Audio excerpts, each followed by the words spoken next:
They called her a gold digger. They called her trash.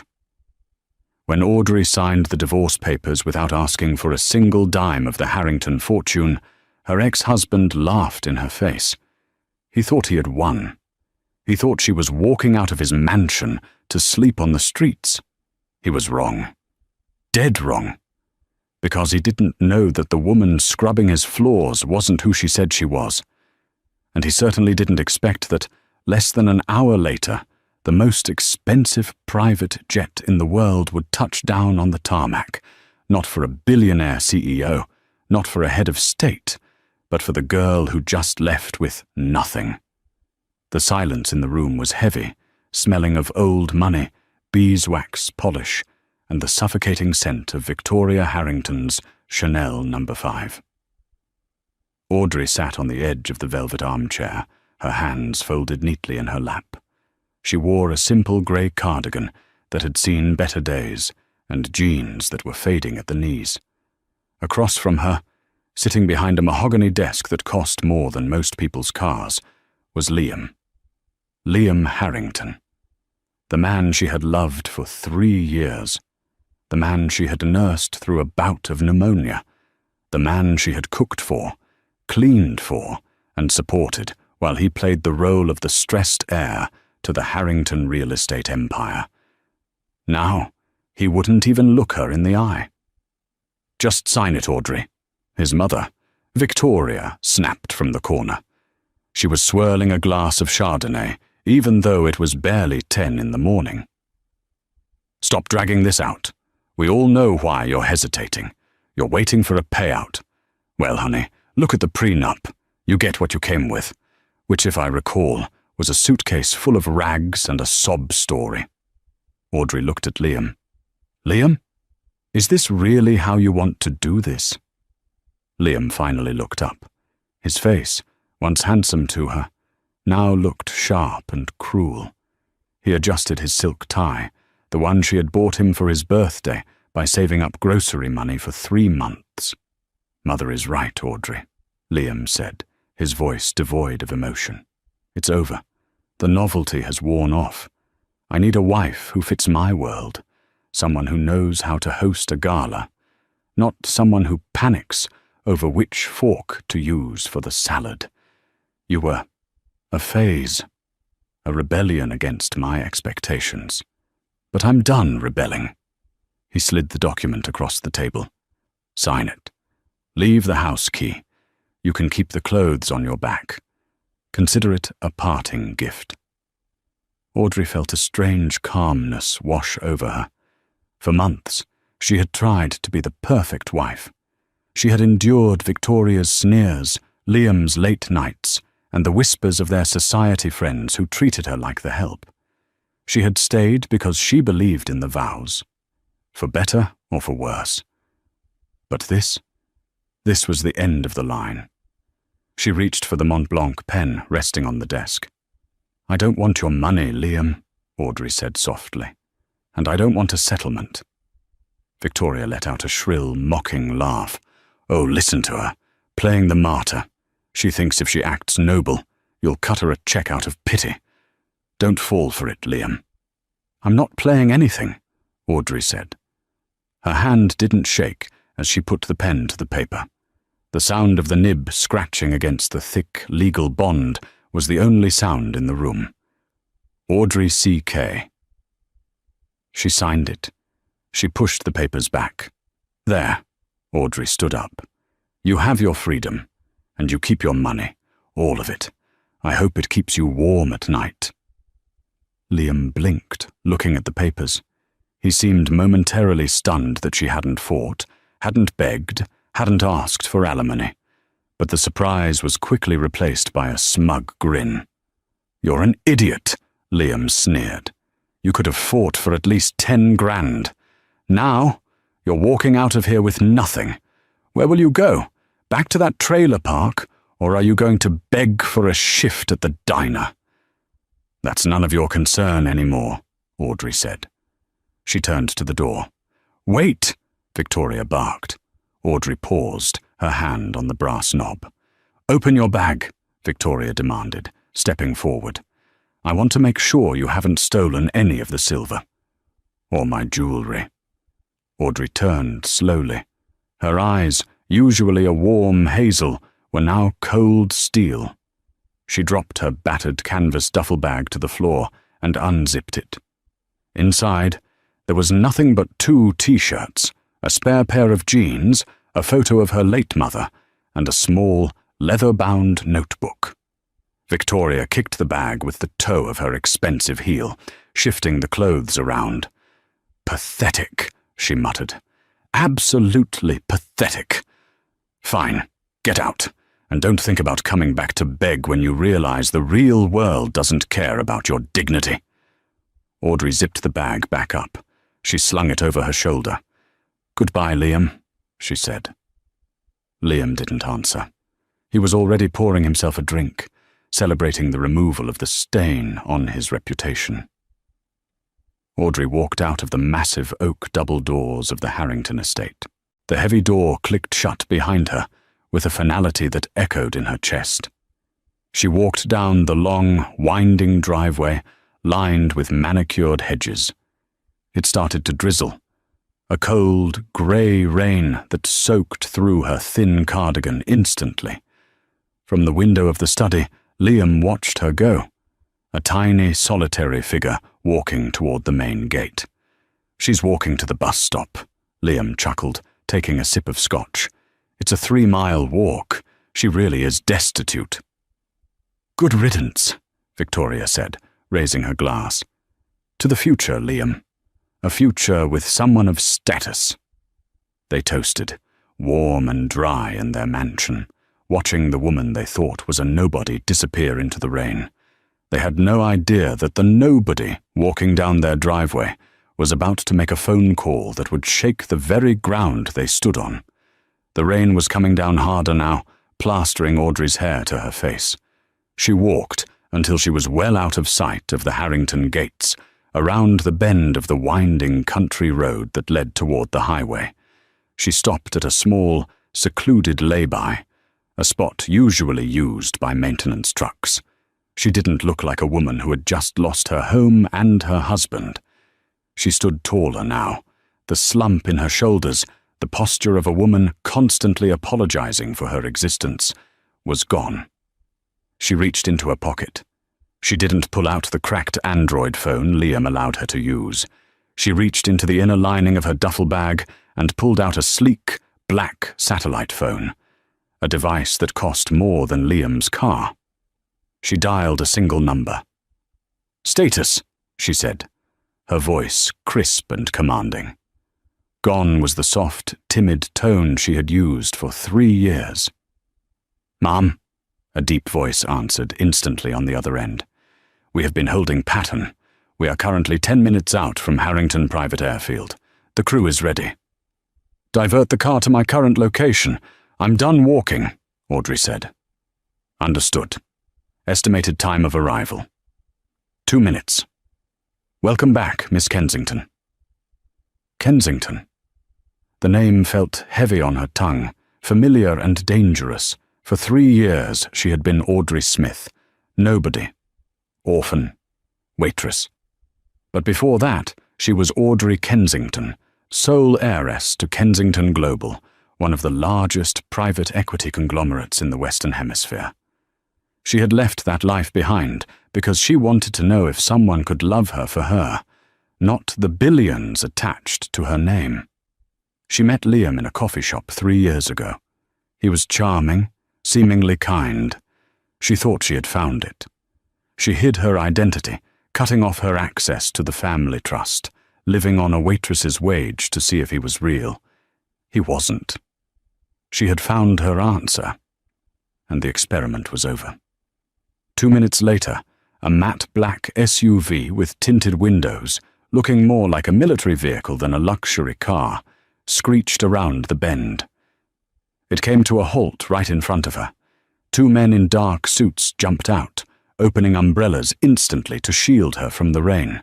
"Miss Kensington," the lead security officer said, bowing his head slightly. "We have fresh clothes in the vehicle. The jet is fueled and cleared for takeoff to New York." "Thank you, James," Audrey said, sliding into the warm leather interior. She peeled off the wet grey cardigan and tossed it onto the floor of the car. She never wanted to see it again. "Where to first, Mom?" James asked from the front seat. "The airfield," Audrey said, her eyes narrowing. "Liam is flying to Miami today for the real estate summit, isn't he?" "Yes, Ma'am. His flight is scheduled to depart in 30 minutes. He's flying commercial, first class, but he's currently in the VIP lounge at the private terminal. He likes to network there before heading to the main concourse." Audrey smiled, but it didn't reach her eyes. "Perfect. Take me to the tarmac. I want to make sure my departure is noticed." The Harrington private airfield was a small, exclusive strip used by the local elite. Liam Harrington was currently standing by the window of the lounge, swirling another drink. He was surrounded by a few business associates, bragging about his upcoming deals. "Yeah, just finalized the divorce this morning," Liam was saying loudly. "Cut the dead weight. She was holding me back, you know. Sweet girl, but no ambition. No vision." His friends laughed sycophantically. "You did the right thing, Liam," one of them said. "You need a power couple dynamic. Someone who brings assets to the table." "Exactly," Liam nodded. "I mean, she left with a duffel bag. Can you imagine? I almost felt bad for her. She's probably waiting for the number 42 bus right now in the rain." Suddenly, the conversation in the lounge died down. Everyone turned toward the floor-to-ceiling windows overlooking the runway. A low, powerful rumble shook the glass. It wasn't the usual buzz of the small Cessnas or the light Learjets that the local millionaires used. This was the roar of heavy, high-bypass turbofans. "What is that?" someone whispered. Descending from the grey clouds, cutting through the rain like a silver arrow, was a monster. It was a Bombardier Global 7500, the Rolls-Royce of the sky. It was massive, sleek, and painted in a custom deep midnight blue with silver accents. It was a plane that belonged to heads of state or billionaires in the top 0.1%. "Who is landing that here?" Liam frowned, stepping closer to the glass. "That's a $70 million aircraft. Nobody in this town owns one of those." The massive jet touched down smoothly, its reverse thrusters kicking up a spray of water that looked like a royal salute. It taxied not to the public hangars, but directly to the exclusive VIP disembarkation point, right in front of where Liam was standing. The stairs of the jet unfolded automatically. A black SUV, the one Audrey was in, raced across the tarmac and pulled up right next to the stairs. "Must be a celebrity," Liam muttered, feeling a pang of jealousy. He prided himself on being the big fish in this pond. This jet made his family's wealth look like pocket change. The door of the SUV opened. A woman stepped out. She wasn't wearing a wet grey cardigan anymore. She was wearing a sharp, tailored white pantsuit that screamed power. She had oversized sunglasses on, and her hair was pulled back in a sleek, severe bun. She looked like a queen returning to her throne. Liam squinted. "Is that—" The woman paused at the bottom of the stairs. She turned, just for a second, toward the glass window of the terminal. She took off her sunglasses. Liam dropped his glass. It shattered on the floor, splashing scotch over his polished shoes. It was Audrey. But it wasn't the Audrey he knew. This woman stood with a spine of steel. She handed her duffel bag to a flight attendant, who bowed low to her. "No," Liam whispered, his face draining of color. "That's impossible. She's broke. She has nothing." "You know her?" his friend asked, eyes wide. That's my ex-wife," Liam stammered. "Your ex-wife?" The friend laughed in disbelief. "Liam, the tail number on that plane is registered to Kensington Global. That's the Kensington family jet. If that's your ex-wife, You just divorced one of the richest women on the planet." Liam felt the room spin. He watched as Audrey walked up the stairs of the jet. She didn't look back again. The heavy door sealed shut. Seconds later, the massive engines roared to life, shaking the windows of the lounge.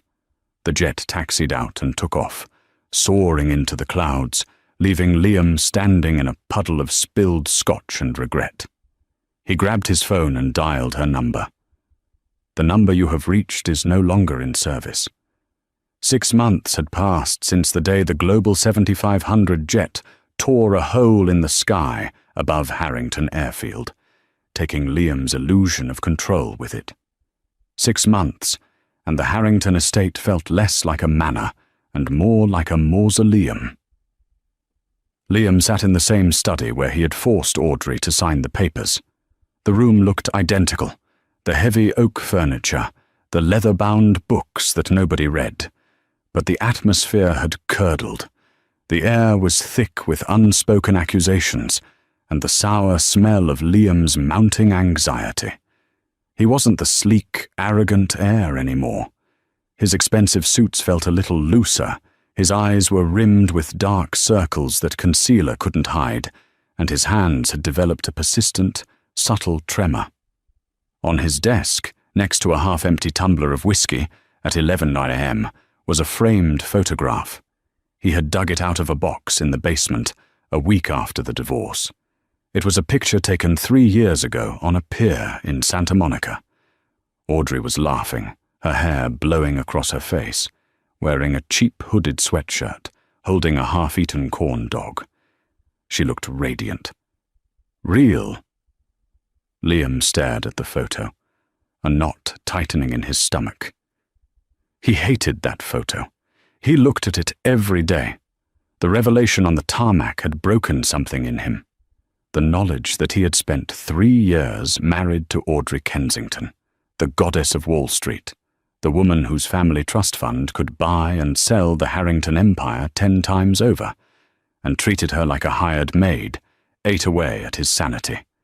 He had tried to find her, of course. He hired private investigators, the best money could buy. They all came back empty-handed, pale and terrified. One had simply returned Liam's deposit check with a note that said, "Mr. Harrington, we were advised by sources very high up to cease this inquiry immediately for our own professional safety. Do not contact us again." Audrey had vanished back into the stratosphere of the ultra-rich, a world Liam thought he belonged to, until he realized he was just a tourist looking up from the sidewalk. The door to the study banged open, shattering his pathetic reverie. Victoria Harrington marched in, bringing a cold draught of air with her. She looked thinner, harder. The stress of the last 6 months had etched deep lines around her mouth.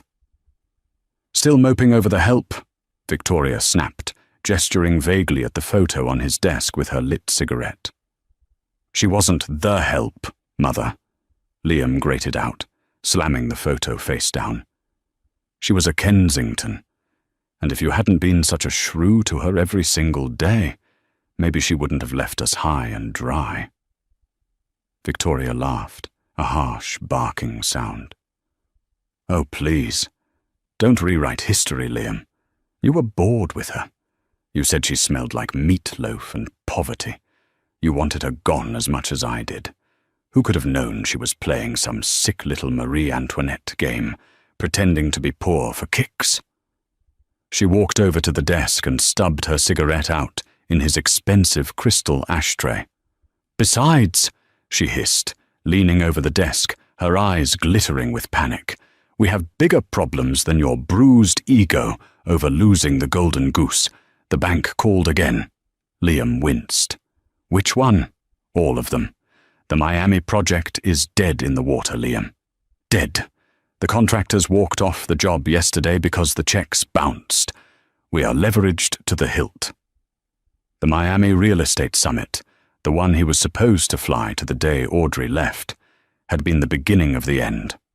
Distracted and reeling from the shock on the tarmac, Liam had botched the presentations.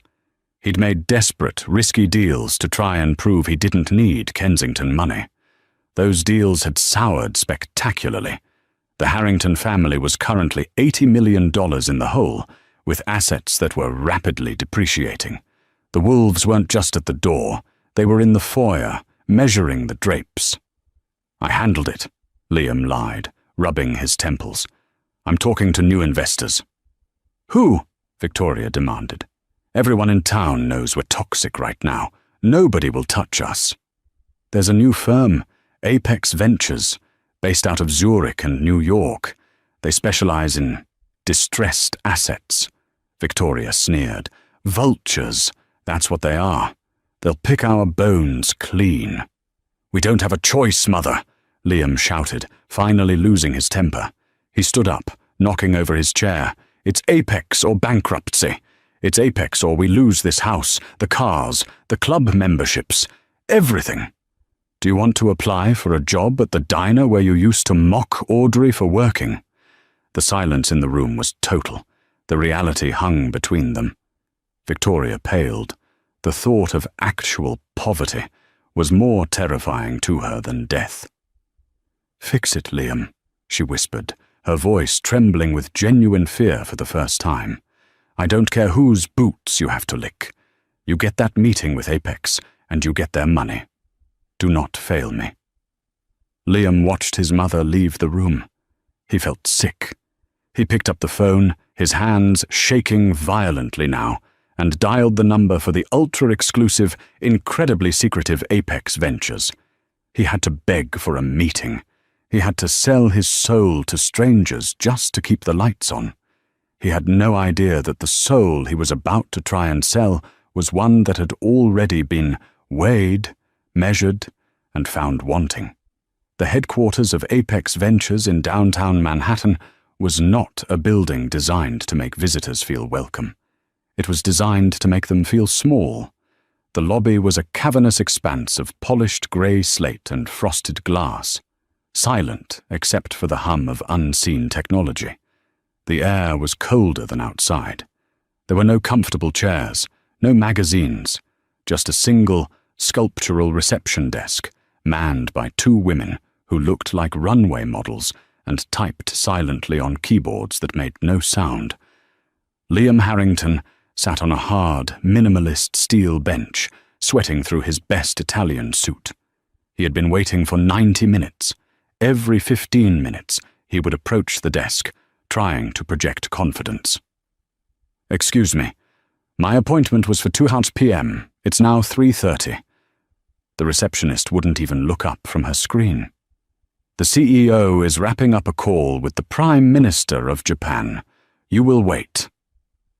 It wasn't a request. Liam sat back down, feeling the humiliation burn his cheeks. 6 months ago, he wouldn't wait 5 minutes for a senator. Now, here he was, a supplicant. He clutched his leather portfolio case tightly. Inside were the doctored financial projections for Harrington real estate, his desperate attempt to paint a sinking ship as a fixer-upper opportunity. Finally, at 4:15 p.m., one of the receptionists stood up. "The CIO will see you now. Top floor, conference room A." Liam took the private elevator up 40 stories. His ears popped. The doors slid open onto a hallway that was even more intimidating than the lobby. The carpet was so thick it felt like walking on moss. The art on the walls were original Basquiat's and Rothko's, millions of dollars just hanging there casually. He approached the massive double doors of Conference Room A. He took a deep breath, adjusted his tie, put on his best $1,000,000 smile, the one that used to charm investors and women alike, and pushed the doors open. The room was enormous. 2 entire walls were floor-to-ceiling glass, offering a panoramic view of Central Park and the city skyline below. The city looked like a toy set from up here. In the center of the room was a conference table made of a single slab of black marble, easily 30 feet long. At the very far end of the table, a solitary figure stood with their back to the door, looking out over the city. The figure was slight, dressed in a dark, impeccably tailored power suit. "Mr. Harrington," the figure said, without turning around. The voice was low, calm, and sent a bolt of absolute freezing terror straight down Liam's spine. He knew that voice. He had heard it whisper, "I love you," in the dark. He had heard it meekly ask for grocery money. He had heard it say, "Goodbye, Liam," in the rain 6 months ago. "Please, take a seat at the other end." Liam couldn't move. His legs felt like lead. "Audrey?" he whispered, his voice cracking. The figure turned slowly. It was her. But it wasn't. The Audrey standing at the end of that marble table bore zero resemblance to the woman who had scrubbed his floors. Her hair, once always tied back in a messy ponytail, was now a sharp, sleek, angular cut that framed her face like armor. Her makeup was flawless, highlighting eyes that were no longer warm hazel, but hard, polished amber. She wore no jewelry except for a single, massive diamond solitaire ring on her right hand, a family heirloom worth more than Liam's entire company in its current state. She didn't smile. There was absolutely no recognition of their past intimacy in her eyes. She looked at him, the way a scientist looks at a microbe under a microscope. "In this building, Mr. Harrington, you will address me as Ms. Kensington, or Madam CEO, if you prefer the formality." Liam staggered to the chair at the opposite end of the table and collapsed into it. He felt like he was hallucinating. You own Apex Ventures?" "I own many things, Liam," Audrey said coldly, remaining standing. She pressed a button on the table, and blinds automatically lowered over the windows, plunging the room into a dim, serious light. "Apex is merely the acquisition arm I use for cleanup projects." Liam's mind was racing, trying to find purchase on this slippery new reality. His ex-wife, the waitress, was the shark he had come to beg for mercy. "Audrey, Miss Kensington, look, this is incredible," Liam stammered, his charm offensive failing miserably. "I had no idea. If you had known I was worth billions, you wouldn't have cheated on me with my mother's personal assistant," Audrey interrupted, her voice level and devoid of anger, just stating facts. "Or you wouldn't have made me beg for $50 to buy new jeans when mine tore?" Liam turned scarlet. "You knew about—" "I know everything, Liam. I knew everything then, and I know everything now. I know you're 80 million in debt. I know the banks have blacklisted you. I know your mother pawned her emerald necklace last week just to pay the landscaping staff so the neighbors wouldn't suspect you're destitute." Liam felt stripped bare. There were no secrets here. "Why did you take this meeting?" Liam asked, his voice hollow. "If you hate me, why bring me here?" Audrey finally walked toward the table. She didn't sit. She placed her hands flat on the marble and leaned forward slightly. "Hate requires energy, Liam. I don't hate you. You're an irrelevance. A bad investment, I wrote off." She paused, her eyes boring into him.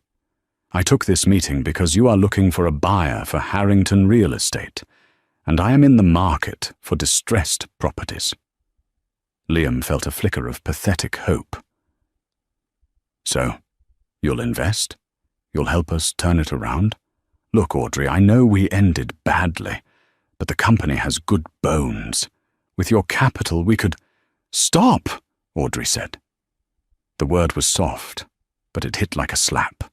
She slid a thin manila folder down the long marble table. It stopped perfectly at the edge in front of him. "I'm not going to invest in your company, Liam. I'm not going to save it." She straightened up, towering over him from the other end of the table. "I'm going to buy it, lock, stock, and barrel. I'm going to absorb it into Apex, fire the entire executive suite, starting with you and your mother, and sell off the assets piecemeal to recoup the debt. Liam stared at the folder. You want to liquidate us? Destroy my family legacy? Your legacy is debt and bad decisions, Audrey said cruelly. Open the folder. That is my offer. It is a non-negotiable, all-cash offer. It expires when you walk out that door. Liam opened the folder with trembling hands. There was a single page inside, a purchase agreement. His eyes scanned down to the final figure. The purchase price. He gasped. The sound was loud in the silent room. This is a joke, Liam whispered, looking up at her with watery eyes. This isn't even enough to cover the bank loans. We'd be left with nothing. Less than nothing. We'd still owe millions. Audrey Kensington smiled for the first time since he entered the room. It was a terrifying, predatory smile that didn't reach her eyes. I know, she said softly. It's exactly what your mother offered me when I left. Nothing.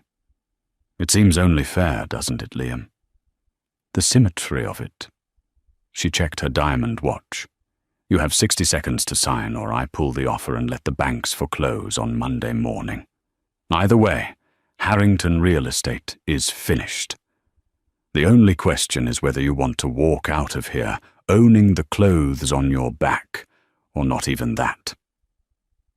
Liam looked at the pen resting beside the paper. The same kind of expensive Mont Blanc pen she had used to sign her rights away 6 months ago. He looked up at the woman who held his life in her hands, realizing that the rain-soaked girl he thought he'd discarded was actually a tsunami that had just made landfall. The silence in conference room A was deafening, broken only by the hum of the air conditioning and the pounding of Liam's own heart in his ears. 60 seconds. Liam looked at the document. The numbers blurred. Selling the company, his father's legacy, his mother's pride, for scraps. It was unthinkable. But the alternative was a public foreclosure, seizing of personal assets, and potential jail time for unpaid debts that he had tried to hide.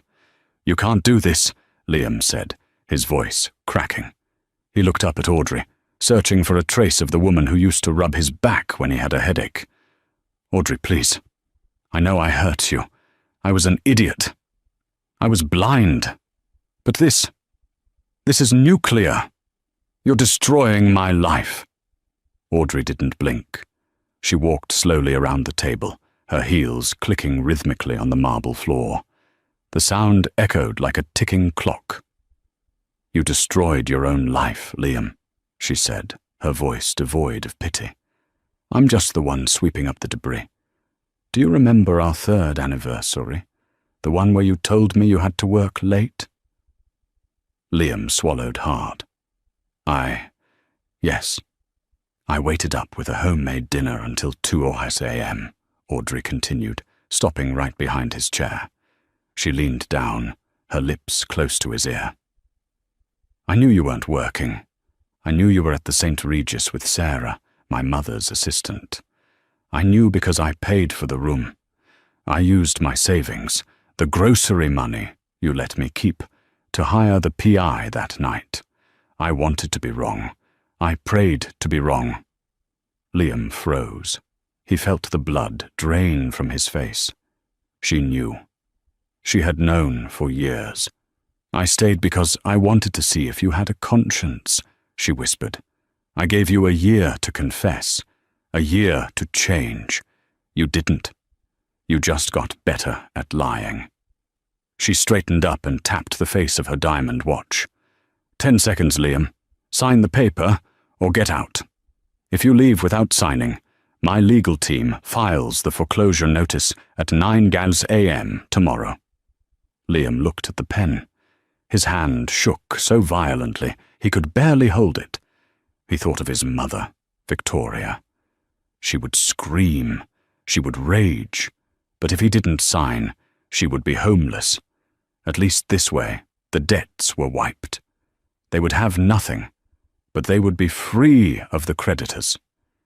He gripped the Mont Blanc. He pressed the nib to the paper. Liam J. Harrington. The signature was messy, jagged, a visual representation of his broken spirit. "Done," he choked out, pushing the folder away as if it were burning hot. "Are you happy now?" Audrey didn't answer. She pressed a button on the intercom. "James, come in. Escort Mr. Harrington out, and call the acquisitions team. The deal is closed." Two security guards entered. Liam stood up, his legs wobbly. He felt light-headed. "Audrey," he said, turning back at the door. "What happens to the house?" Audrey was already looking at her tablet, scrolling through data. She didn't look up. "The house was collateral for the business loans you took out in January," she said continuously. "It belongs to Apex Ventures now. You have 24 hours to vacate the premises. Take only personal items. Anything of value, art, jewelry, furniture, is now company property to be liquidated against the debt." 24 hours, Liam gasped. "That's impossible." "You made me leave in 10 minutes, Audrey replied, finally meeting his eyes with a gaze that could cut glass. "I'm giving you a day. Consider it a final act of charity. Goodbye, Liam." The drive back to the Harrington estate was a blur. Liam didn't remember navigating the highway. He just remembered the feeling of impending doom. When he pulled into the driveway, he saw the moving trucks. They weren't there to help him pack. They were sleek, black trucks with the Apex Ventures logo on the side. Men in uniforms were already cataloguing the garden statues. Liam burst through the front door. "What is the meaning of this?" Victoria was screaming in the foyer. She was clutching a porcelain vase, pulling it away from a man with a clipboard. "Get your hands off my things! I will call the police!" "Mother, stop!" Liam said, his voice dead. Victoria spun around, her eyes wild. "Liam! Thank God! Tell these vultures to leave! They say the house has been sold. Tell them they're crazy!" Liam walked over and gently took the vase from her hands. He handed it to the man with the clipboard. "It's true, Mother." Victoria stared at him, her mouth opening and closing like a fish. "What?" "I signed it over," Liam said, collapsing onto the bottom step of the grand staircase. "I signed everything over.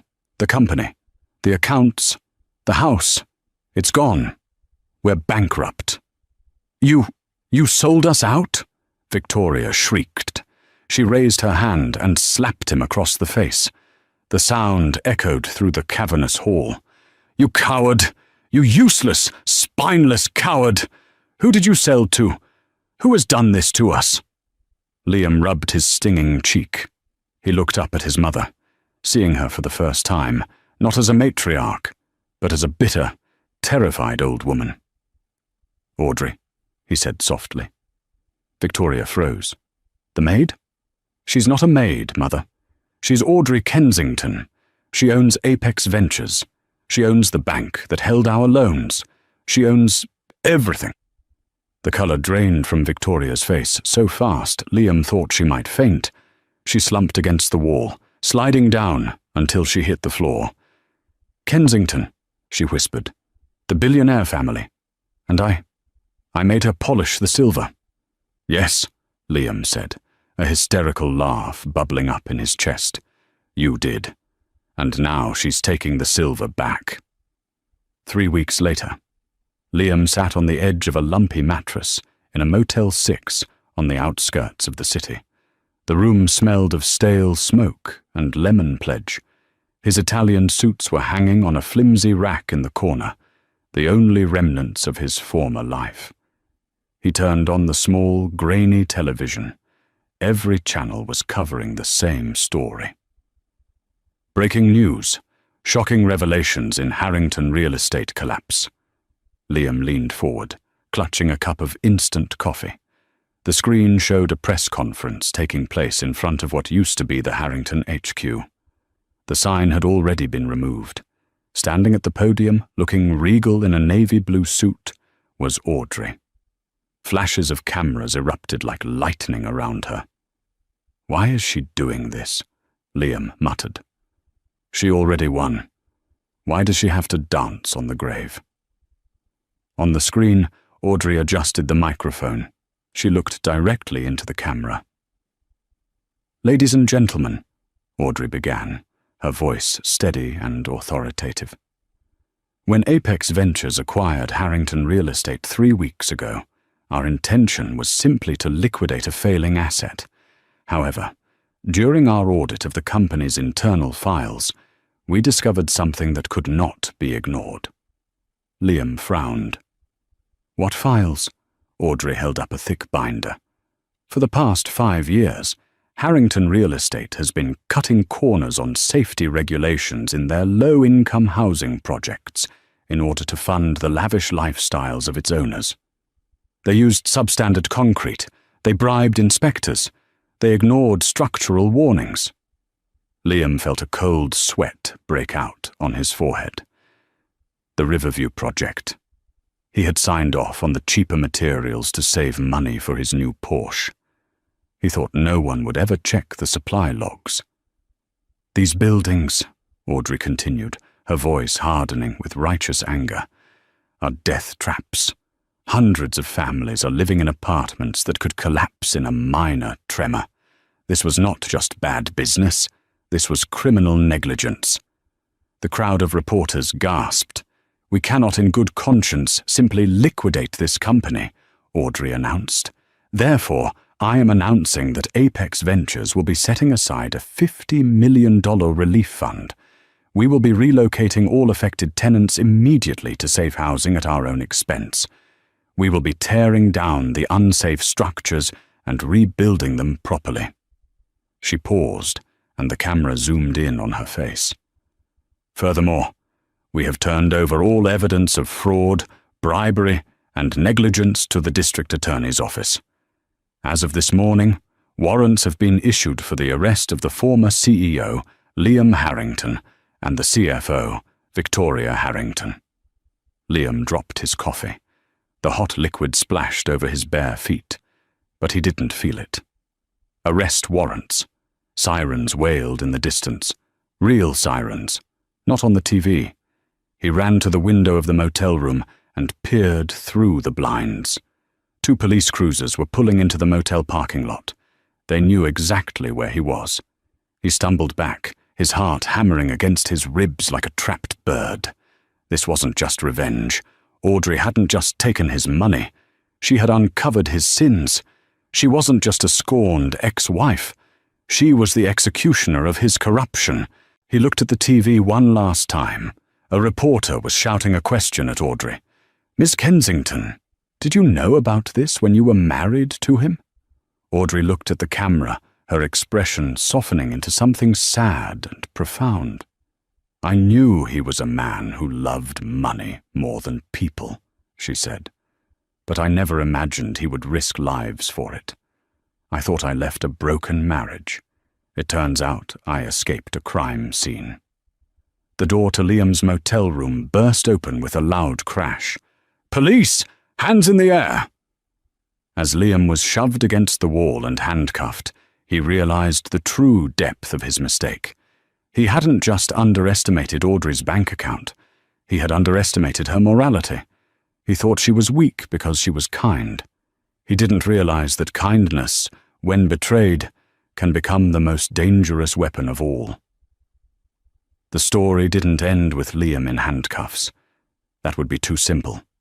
The trial of the Harrington too became the media spectacle of the year. Audrey didn't attend a single day of the trial. She didn't need to. The evidence she provided was watertight.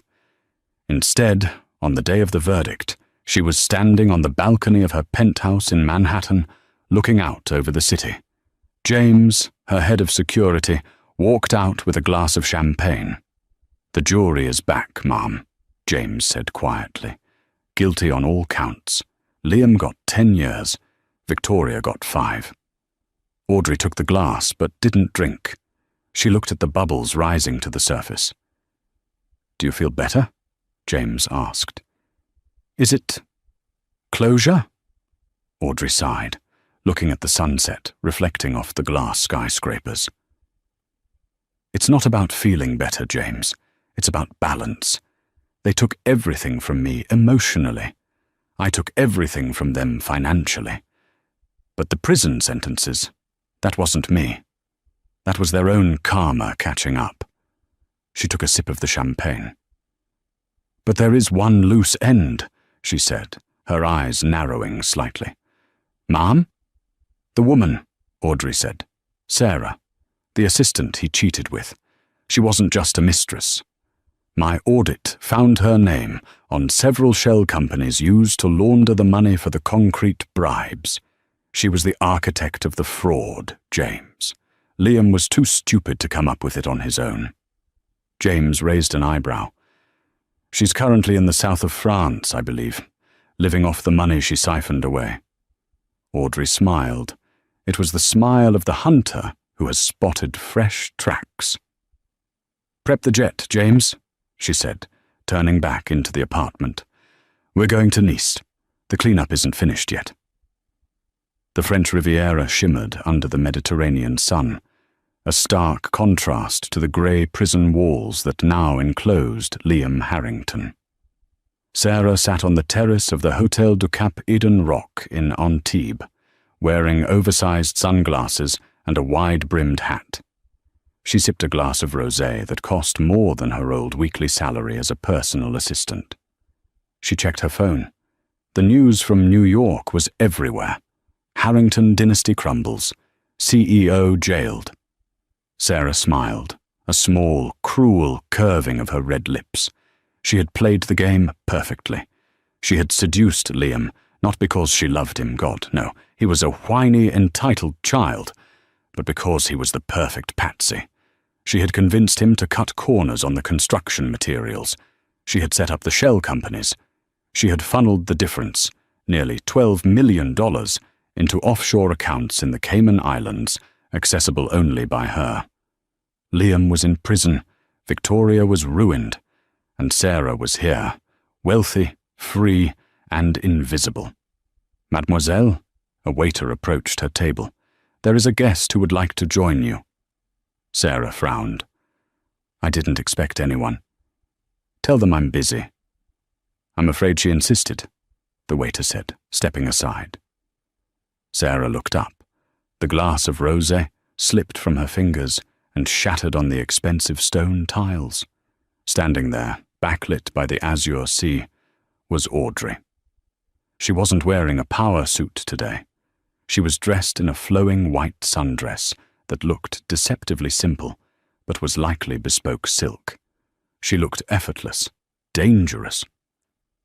Hello, Sarah, Audrey said, sliding into the chair opposite her. Enjoying the view? Sarah's heart hammered against her ribs, but she forced herself to regain composure. She was in France. Audrey had no jurisdiction here. Audrey, Sarah said, her voice dripping with fake sweetness. I heard about the trial. So tragic. I was just taking some time away to process the shock. Poor Liam. Cut the act, Sarah, Audrey said, signaling the waiter to bring a fresh glass. I know about the shell companies. Orion Holdings, Blue Jay LLC. Very creative names. Sarah's eyes narrowed. I don't know what you're talking about. I was just an employee. You were the architect, Audrey corrected calmly.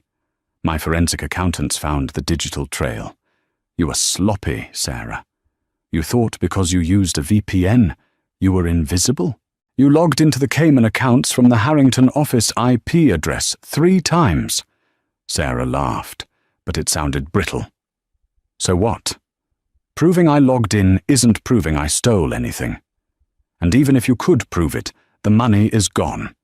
It's in a jurisdiction the US courts can't touch. You can't touch me, Audrey. I won. Audrey leaned back, crossing her legs. She looked at Sarah with a mixture of pity and amusement. You think money is the only power I have? Audrey asked. You think I came all the way to France just to talk to you?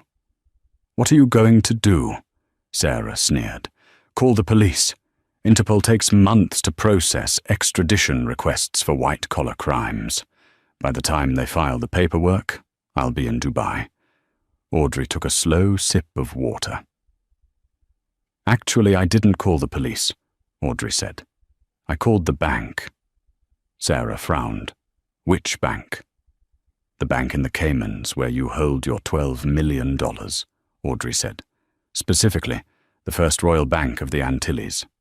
"So," Sarah scoffed, "they have strict privacy laws." "They do," Audrey nodded. "Usually. But see, Sarah, you didn't do your homework. Last month, Kensington Global, my family's company, acquired a majority stake in the parent company that owns First Royal Bank." Sarah went pale. "I own the bank, Sarah," Audrey whispered, "and as the owner, I authorized an internal audit this morning. We flagged your accounts for suspicious activity linked to international money laundering. Your assets were frozen 20 minutes ago." Sarah scrambled for her phone. She opened her banking app. "Access denied. Account status: frozen, pending investigation." "No," Sarah gasped. "No, you can't do that." "I just did," Audrey said. "And since money laundering is a crime in France as well, I took the liberty of sharing my findings with the gendarmerie." Sarah looked up. At the entrance to the terrace, 2 uniformed French police officers were speaking with the hotel manager. They pointed toward Sarah's table. "You witch," Sarah hissed, standing up, knocking her chair over. "You vindictive little—" "I'm not vindictive," Audrey said, remaining seated, perfectly calm. "I'm just thorough. You helped destroy my marriage. You helped ruin the lives of hundreds of tenants who lived in unsafe buildings just so you could buy designer purses. You're not a victim, Sarah. You're a parasite." The officers approached the table. "Mademoiselle Sarah Jenkins," the officer asked, "please come with us."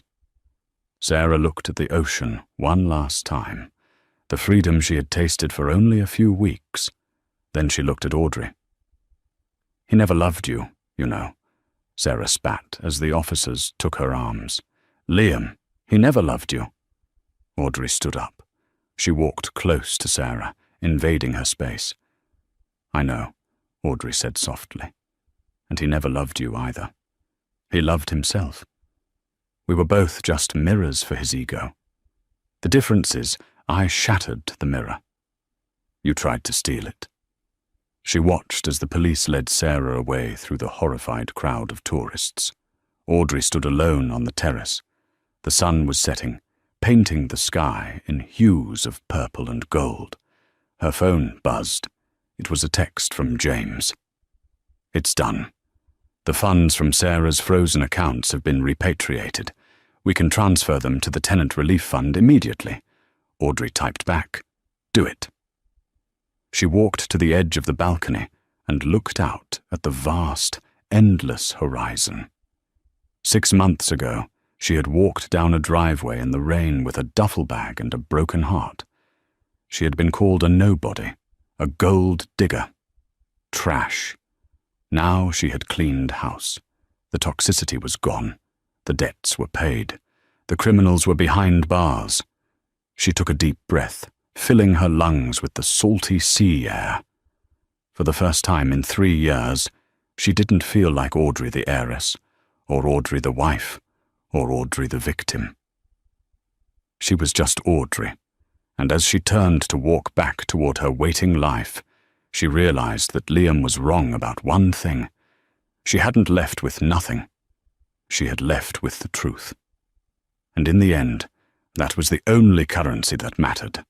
And that is the story of how one woman turned her lowest moment into her greatest victory.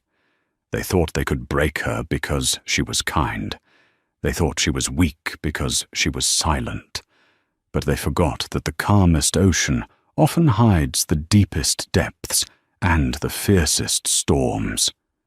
Liam and Sarah learned the hard way that you should never judge a book by its cover or a wife by her cardigan. Audrey didn't just get revenge, she got justice. She proved that dignity is worth more than any bank account. but having the bank account certainly helps when it's time to settle the score. What do you think? If you were Audrey, would you have saved the tenants? Or would you have walked away and let Liam deal with the mess he created? Let me know in the comments below.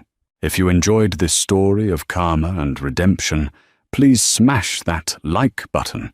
It really helps the channel grow. And don't forget to subscribe and hit the notification bell, so you never miss a new story. We post new dramas every week. Thanks for watching. And remember, be careful who you underestimate.